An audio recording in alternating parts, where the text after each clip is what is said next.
ದಶರಥನ ಎರಡನೆಯ ಪತ್ನಿ ಸುಮಿತ್ರ ಕೌಸಲ್ಯ ಹೇಗೆ ಒಬ್ಬ ಹಿರಿಯ ಮಹಾರಾಣಿಯಾಗಿ ದಶರಥನ ಗೌರವಕ್ಕೆ ಯಾವುದೇ ರೀತಿಯ ಚ್ಯುತಿ ಬಾರದ ಹಾಗೆ ನಡೆದುಕೊಳ್ಳುತ್ತಾ ಪತಿಗೆ ಧರ್ಮಪತ್ನಿಯಾಗಿ ಸಹಧರ್ಮಿಣಿಯಾಗಿ ತನ್ನ ಜೀವನವನ್ನು ನಡೆಸಿದಳೋ ಹಾಗೆಯೇ ಸುಮಿತ್ರಾದೇವಿಯು ಕೂಡ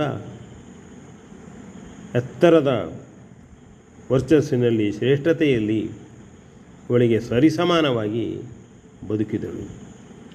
ಅವಳ ಸುದ್ದಿ ವಿಶೇಷವಾಗಿ ಏನೂ ಇಲ್ಲ. ರಾಮನನ್ನು ಉಳಿದ ಮೂವರು ರಾಮನ ಸಹೋದರರನ್ನು ಎಲ್ಲ ತಾಯಂದಿರೂ ತಮ್ಮ ಮಕ್ಕಳ ಹಾಗೆ ಪ್ರೀತಿಸಿದ್ದರು, ಬೆಳೆಸಿದ್ದರು, ನೋಡಿಕೊಳ್ತಾ ಇದ್ದರು.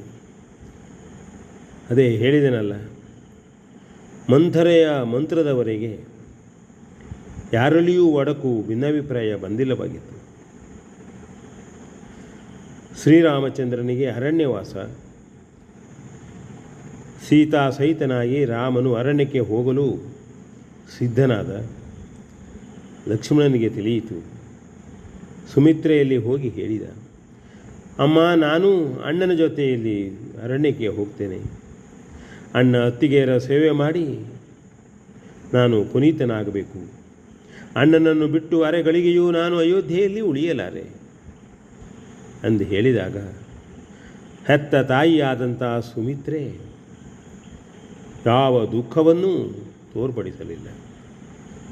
ಆಗಲಿ ಎಂದಳು. ನೇರವಾಗಿ ಲಕ್ಷ್ಮಣನನ್ನು ಜೊತೆಗೂಡಿ ಶ್ರೀರಾಮ ಸೀತೆಯರಲ್ಲಿ ಬಂದನು. ರಾಮ, ಪುತ್ರ, ನನ್ನ ಮಗನಾದ ಲಕ್ಷ್ಮಣನನ್ನೂ ನಿನ್ನ ಜೊತೆಯಲ್ಲಿ ಕಳಿಸಿಕೊಡ್ತಾ ಇದ್ದೇನೆ. ಅವನು ಅಣ್ಣ ಅತ್ತಿಗೆಯರ ಸೇವೆ ಮಾಡಿಕೊಂಡಿರುವುದನ್ನೇ ಬಯಸ್ತಾ ಇದ್ದಾನೆ. ನನ್ನ ದೃಷ್ಟಿಯಿಂದಲೂ ಅದು ಸರಿಯಾದಂತಹ ನಡತೆ. ಆದ್ದರಿಂದ ಅವನು ನಿನ್ನ ಜೊತೆಯಲ್ಲಿ ಬರ್ತಾನೆ. ಅವನನ್ನು ಕರೆದುಕೊಂಡು ಹೋಗು. ಅವನಲ್ಲಿ ಸ್ವಲ್ಪ ದುಡುಕು ಸ್ವಭಾವ ಇದೆ. ಈಗ ನಿನ್ನ ಜೊತೆಯಲ್ಲಿ ವಾಸ ಮಾಡುವುದರಿಂದ, ನಿನ್ನ ವ್ಯವಹಾರಗಳನ್ನು, ನಿನ್ನ ದಿನನಿತ್ಯದ ಚರ್ಯೆಗಳನ್ನು ನೋಡುವುದರಿಂದ ಅವನ ದುಡುಕು ಸ್ವಭಾವವು ಸ್ವಲ್ಪ ಕಡಿಮೆ ಆಗಬಹುದು. ಅದು ನಿನ್ನಿಂದಲೇ ಆಗಬೇಕು ರಾಮ ಎಂಬುದಾಗಿ ಪ್ರೀತಿಯಿಂದ ಹೇಳಿ, ತನ್ನ ಮಗನು ತನ್ನನ್ನು ಬಿಟ್ಟು ಹೋಗ್ತಾನೆ ಹೇಳತಕ್ಕಂಥ ಯಾವ ನೋವನ್ನು ತೋರಿಸದೆ ಪ್ರೀತಿಯಿಂದ ಕಳಿಸಿಕೊಡ್ತಾಳೆ.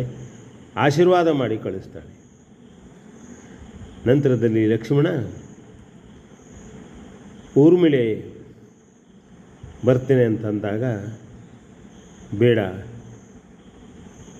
ತಾನು ಮಾಡಬೇಕಾದಂತಹ ವ್ರತ ಅಣ್ಣ ಅತ್ತಿಗೆಯರ ಸೇವೆಗೆ ಭಂಗ ಬರ್ತದೆ ಹೇಳುವ ದೃಷ್ಟಿಯಿಂದ ಊರ್ಮಿಳೆಯನ್ನು ಅಯೋಧ್ಯೆಯಲ್ಲಿಯೇ ಬಿಟ್ಟು ಹೋಗ್ತಾನೆ.